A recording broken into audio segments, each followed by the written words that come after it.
Halo semuanya, saya Dr. Budi Santoso. Hari ini kita akan menganalisis topik bahaya konsumsi telur berlebihan bagi lansia. Apakah Anda mengalami serangan jantung karena 3 butir telur? Itulah yang saya dengar di unit gawat darurat bulan lalu. Seorang lansia berusia 73 tahun yang setiap pagi makan telur untuk menjaga kesehatan, tiba-tiba pingsan. Dokter, telur itu makanan super. Katanya bagus kalau dimakan setiap hari. Kenapa jadi begini? Apakah saat ini Anda masih berpikir bahwa semakin banyak makan telur, semakin baik untuk tubuh? Apakah Anda menganggap bahwa di usia kita masih bisa makan seperti orang muda? Jika demikian, dengarkan cerita ini sebentar. Pikiran Anda mungkin akan berubah total. Saya akan mengungkapkan kebenaran mengejutkan bahwa telur bisa menjadi racun, dan yang lebih penting, solusi yang tepat. Tunggu sebentar. Informasi yang akan saya sampaikan selanjutnya sangat penting. Silakan tekan tombol langganan dan suka, itu akan sangat membantu. Halo semuanya, apakah Anda makan telur pagi ini? Saya adalah Dr. Budi Santoso, seorang dokter berusia 60 tahun dengan pengalaman 30 tahun dalam merawat pasien lansia. Meskipun usia saya sudah disarankan untuk pensiun oleh kolega-kolega muda, saya masih pergi ke rumah sakit setiap hari. Karena saya secara pribadi mengalami bagaimana tubuh kita berubah seiring bertambahnya usia, dan mengapa kita tidak boleh makan sama seperti saat muda. Banyak orang berpikir bahwa telur adalah makanan super, jadi tidak apa-apa makan banyak setiap hari. Dulu saya juga berpikir begitu. Namun, beberapa bulan lalu, pemikiran saya berubah total karena seorang pasien yang saya temui di unit gawat darurat. Hari itu sekitar pukul 2 pagi pada hari Kamis. Panggilan darurat datang dari unit gawat darurat. Seorang lansia bernama Bapak Jono, 73 tahun, tiba-tiba pingsan dan muntah, dan dibawa dengan ambulans 119. Saya segera bergegas ke rumah sakit. Sesampainya di unit gawat darurat, saya melihat Bapak Jono memakai masker oksigen. Wajahnya pucat pasi dan dia berkeringat dingin. Saya segera melakukan berbagai pemeriksaan. Saya terkejut melihat hasilnya. Kolesterol totalnya melebihi 300, dan elektrokardiogram menunjukkan tanda-tanda infark miokard akut yang jelas. Untungnya, tindakan darurat cepat dilakukan sehingga nyawanya tidak terancam, tetapi itu adalah momen yang sangat menegangkan. Dokter, mengapa ayah saya tiba-tiba jadi begini, padahal biasanya ia sangat menjaga kesehatan? Tanya putranya dengan ekspresi khawatir. Setelah pemeriksaan lebih lanjut, fakta mengejutkan terungkap. Bapak Jono telah mengonsumsi 3 butir telur kukus dan segelas susu setiap pagi sebagai rutinitas sehat selama 6 tahun. Di televisi dibilang telur adalah makanan super, jadi saya pikir semakin banyak makan semakin baik. Apalagi kalau sudah tua, protein itu penting. Jadi saya tidak pernah melewatkannya setiap hari, kata Bapak Jono setelah sadar kembali. Saya makan untuk sehat, tapi kenapa malah jadi racun? Di hadapan pertanyaan ini, saya kehilangan kata-kata. Telur itu sendiri jelas merupakan makanan yang baik. Namun, saya harus menjelaskan bahwa setelah usia 60 tahun, bukan hanya apa yang dimakan, tetapi bagaimana, berapa banyak, dan kapan dimakan yang menentukan kesehatan. Sebenarnya, kejadian seperti ini bukan hanya sekali atau 2 kali. Tahun lalu, Nenek Siti, 70 tahun datang. Ia percaya bahwa hanya putih telur yang bagus, lalu ia makan 5 putih telur setiap hari, hingga jantungnya terbebani dan mengeluarkan urin berbusa. Dalam kasus lain, kakek Bambang, 71 tahun, menderita infeksi salmonella karena mengonsumsi 2 butir telur mentah setiap hari. Semua ini dimulai dengan niat untuk menjadi sehat. Namun, mereka tidak tahu bahwa cara kerja tubuh berubah total seiring bertambahnya usia. Saat muda, sekresi asam lambung aktif, sehingga protein dapat terurai dengan baik, tetapi seiring bertambahnya usia, jumlah sekresi asam lambung berkurang sekitar 70% dibandingkan saat muda. Oleh karena itu, kemampuan menguraikan protein menurun. Kemampuan hati untuk mengatur kolesterol juga tidak seperti dulu. Gerakan usus juga melambat dan fungsi kantong empedu juga menurun. Sederhananya, jika tubuh muda adalah mobil baru, tubuh setelah usia 60 tahun seperti mobil bekas yang telah menempuh jarak 100.000 kilometer. Tidak peduli seberapa mahal bahan bakar yang dimasukkan, performanya tidak akan meningkat. Sebaliknya, itu bisa membebani mesin. Namun, Ini tidak berarti Anda tidak boleh makan telur sama sekali. Telur tetap merupakan makanan yang luar biasa. Satu butir telur mengandung sekitar 6 hingga 10 gram protein dan 9 asam amino esensial lengkap. Telur juga kaya akan vitamin A, D, E, B kompleks, serta mineral seperti folat, zat besi, seng, dan selenium. Kuning telur secara khusus mengandung lecitin dan kolin, yang membantu memori, fungsi kognitif, dan metabolisme hati. Selain itu, lutein dan zeaxanthin membantu melindungi makula yang baik untuk kesehatan mata lansia. Rekomendasi asupan kolin harian untuk orang dewasa adalah 550 mg untuk pria dan 425 mg untuk wanita. Satu butir telur besar mengandung sekitar 125 hingga 150 mg, menjadikannya sumber nutrisi yang berguna dalam kehidupan sehari-hari. Lalu, mengapa lansia berisiko? 3 butir telur dalam satu kali makan, jika hanya dihitung proteinnya, sekitar 20 gram. Jumlah ini mudah menyebabkan beban berlebih pada sistem pencernaan lansia berusia 70-an, apalagi jika Anda mengonsumsi sekitar 560 mg kolesterol dari makanan setiap hari selama bertahun-tahun. Fungsi pengaturan hati akan kewalahan dan kolesterol darah mudah meningkat. Yang terpenting, ada perbedaan besar dalam kecepatan pencernaan antara orang muda dan lansia. Orang muda berusia 20 tahun menyelesaikan pencernaan dan penyerapan dalam 1 hingga 2 jam. Tetapi lansia berusia 70 tahun mungkin mengalami ketidaknyamanan selama hampir 5 jam. Pedoman diet terbaru saat ini lebih menekankan pola makan keseluruhan yang berpusat pada sayuran, biji-bijian utuh, dan rendah lemak jenuh daripada batasan tetap seperti 300 mg kolesterol harian seperti dulu. Telur juga dapat dimasukkan sepenuhnya dalam pola makan tersebut. Lalu, mengapa timbul masalah meskipun makan makanan yang sama seiring bertambahnya usia? Saya akan menjelaskan secara bertahap bagaimana tubuh kita berubah. Seiring bertambahnya usia, cara kerja tubuh kita berubah total. Perubahan terbesar adalah fungsi pencernaan. Sekresi asam lambung berkurang sekitar 70% dibandingkan saat muda. Ketika asam lambung berkurang, tentu saja kemampuan untuk memecah protein juga menurun. Ini adalah alasan mengapa orang berusia 20 tahun dapat makan 3 atau 4 butir telur tanpa masalah. Tetapi orang yang berusia di atas 70 tahun merasa kembung hanya dengan 1 butir telur. Jumlah enzim pencernaan yang keluar dari dinding lambung juga berkurang dan aktivitasnya menurun.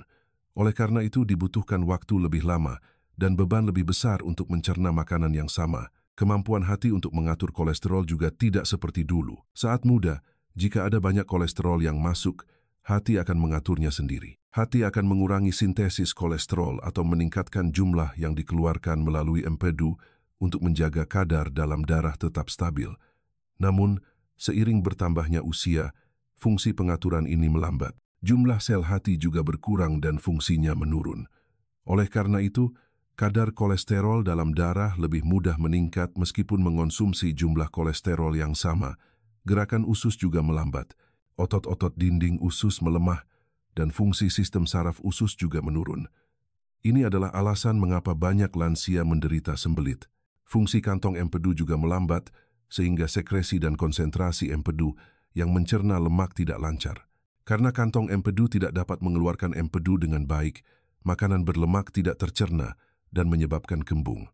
Sederhananya, jika tubuh muda adalah mobil model terbaru, tubuh setelah usia 60 tahun dapat dianggap seperti mobil bekas yang telah menempuh jarak 100.000 km.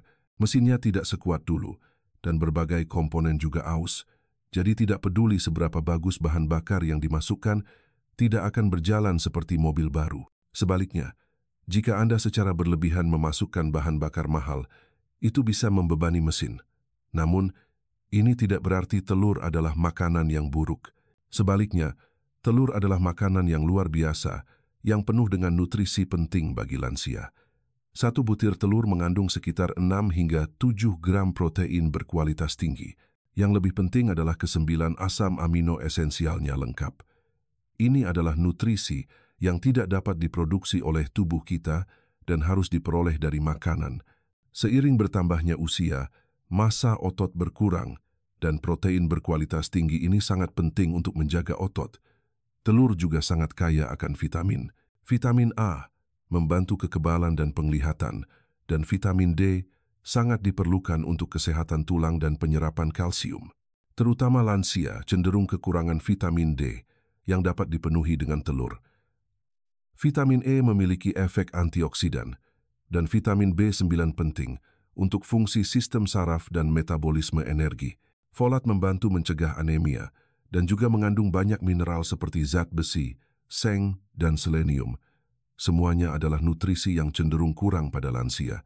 Kuning telur mengandung komponen yang lebih istimewa.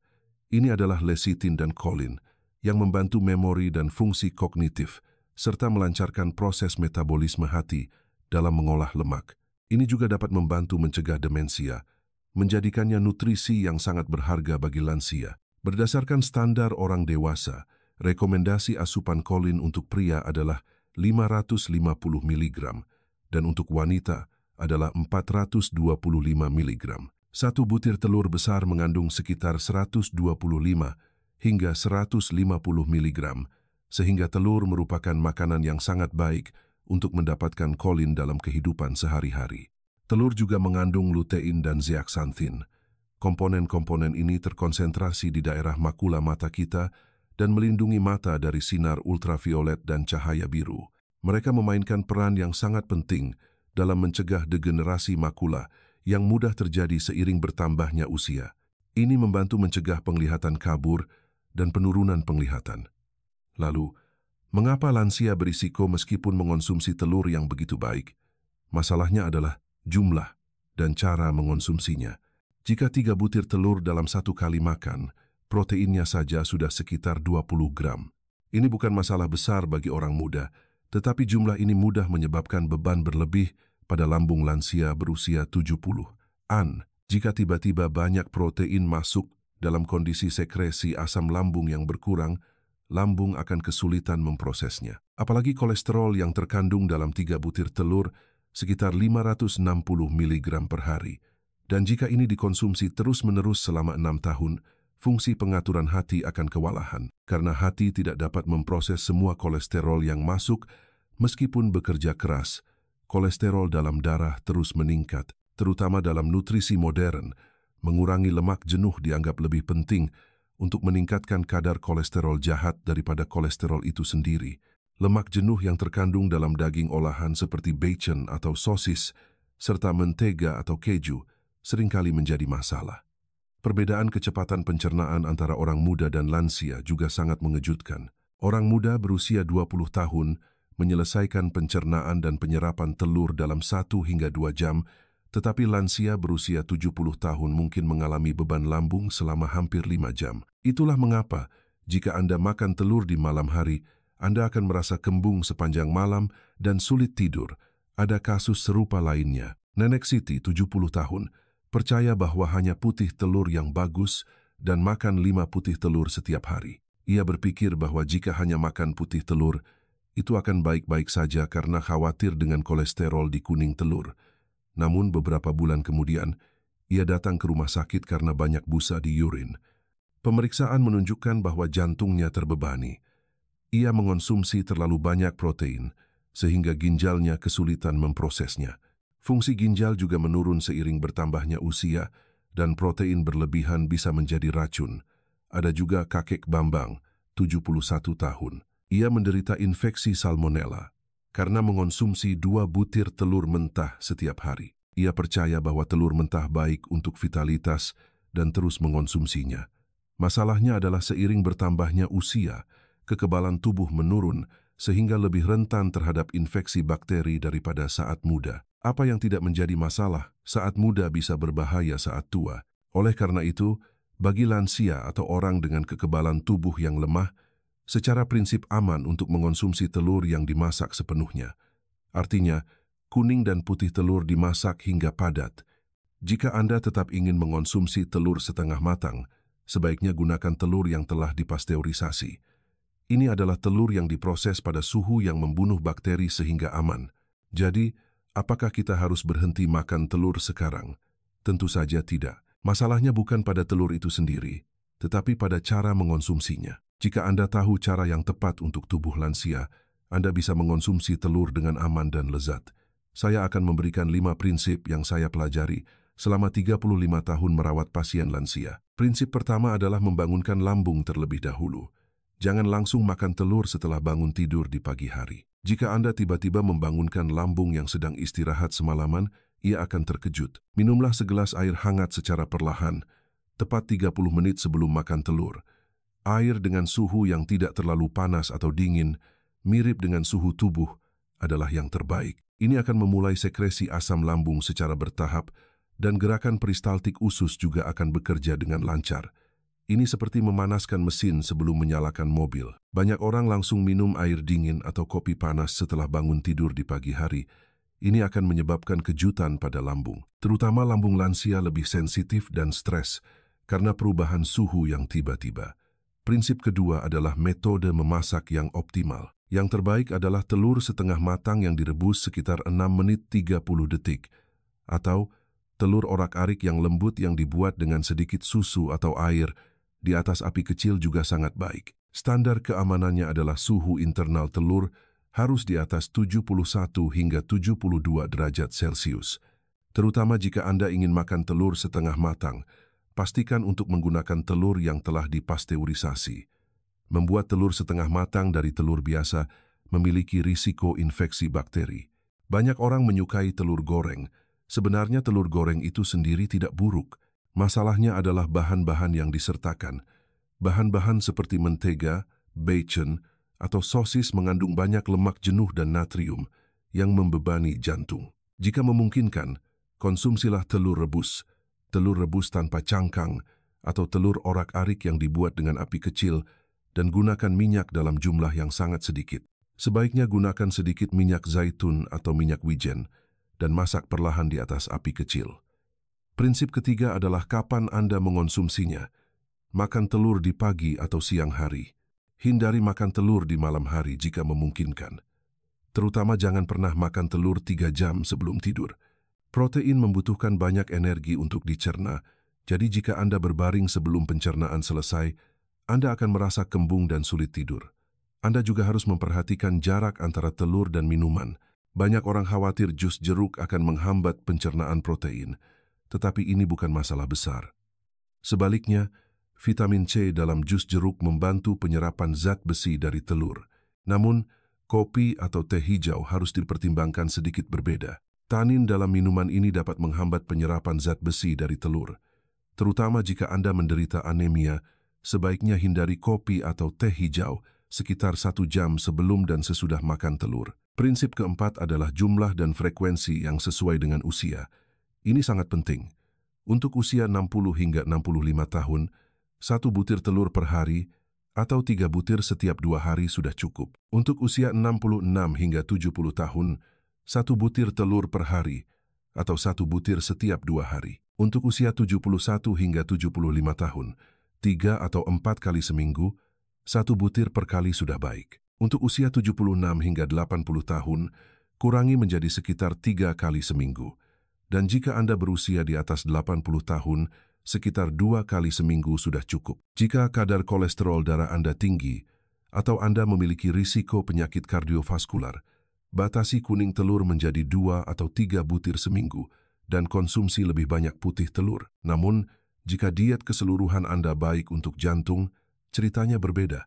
Jika Anda makan banyak sayuran, memilih biji-bijian utuh, sering makan ikan, dan menggunakan minyak nabati, Anda dapat mengonsumsi 1 atau 2 butir telur setiap hari, tergantung pada individu. Sebaiknya diskusikan ini dengan dokter Anda. Prinsip kelima adalah dengan apa Anda mengonsumsinya.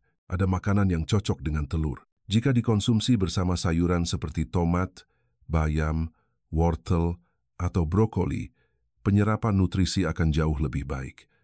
Komponen lemak dalam telur membantu penyerapan karotenoid dari sayuran ini. Vitamin C dalam brokoli membantu penyerapan zat besi dari telur. Jika dikonsumsi bersama alpukat, penyerapan vitamin yang larut dalam lemak seperti vitamin A dan C akan lebih baik. Dan jika dikonsumsi bersama bawang bombay, quercetin dan protein akan bertemu dan membantu kesehatan pembuluh darah. Sebaliknya, ada kombinasi yang harus dihindari. Daging olahan seperti bacon atau sosis harus selalu dihindari. Jangan makan terlalu banyak keju, dan jika dikonsumsi bersama roti putih, kadar gula darah akan meningkat tajam, jadi tidak baik. Jika memungkinkan, konsumsi bersama roti gandum utuh atau nasi merah dan batasi lemak jenuh dalam diet keseluruhan hingga kurang dari 6% dari total kalori. Anda tidak perlu memenuhi semua kebutuhan protein hanya dari telur. Manfaatkan juga protein alternatif. Tahu dan kacang-kacangan juga baik, dan ikan seperti makarel, salmon, dan tuna dapat dikonsumsi 2 hingga 3 kali seminggu. Saat mengonsumsi dada ayam, rebus atau kukus hingga lembut, target protein untuk lansia adalah sekitar 1,0 hingga 1,2 gram per kilogram berat badan akhir. Anda dapat mengonsumsi sekitar 25 hingga 30 gram per kali makan, dan karena satu butir telur mengandung sekitar 6 hingga 7 gram, Anda dapat membaginya dengan tahu, ikan, dan kacang-kacangan setiap kali makan. Saya juga akan memberikan resep sederhana. Anda bisa membuat telur kukus brokoli dengan microwave. Potong brokoli kecil-kecil, masukkan ke dalam mangkuk bersama telur, dan masak selama 1 menit 30 detik untuk membuat telur kukus yang lembut. Telur orak-arik tomat juga bagus. Tumis tomat terlebih dahulu hingga lembut, lalu tambahkan telur dan aduk perlahan di atas api kecil hingga matang. Sup telur bayam juga sederhana. Masukkan telur ke dalam kaldu yang sudah direbus dengan bayam untuk membuat hidangan sup yang kaya nutrisi. Roti panggang telur alpukat akan menjadi hidangan yang baik untuk penyerapan vitamin larut dalam lemak jika Anda mengoleskan alpukat di atas roti gandum utuh dan menambahkan telur setengah matang. Penyimpanan dan kebersihan telur juga sangat penting. Telur bercangkang dapat disimpan di lemari es selama 3 hingga 5 minggu, tetapi telur yang sudah dimasak harus dikonsumsi dalam 1 minggu. Telur yang disimpan pada suhu kamar selama lebih dari 2 jam dapat menyebabkan bakteri berkembang biak, jadi buang saja. Jangan pernah makan telur yang retak, dan setelah membeli telur, segera simpan di lemari es pada suhu 4 derajat Celcius. Prinsip-prinsip ini mungkin terlihat rumit, tetapi sebenarnya akan menjadi alami jika Anda mempraktikkannya satu persatu. Yang terpenting adalah menerima perubahan dalam tubuh Anda dan sedikit demi sedikit mengubah cara Anda sesuai dengan itu. Terima kasih banyak telah menonton video ini sampai selesai. Langganan dan suka Anda sangat membantu dalam menyampaikan informasi kesehatan yang berharga ini kepada lebih banyak orang. Kami akan terus bersama Anda dengan kebijaksanaan hangat untuk hidup sehat Anda di masa depan. Terima kasih.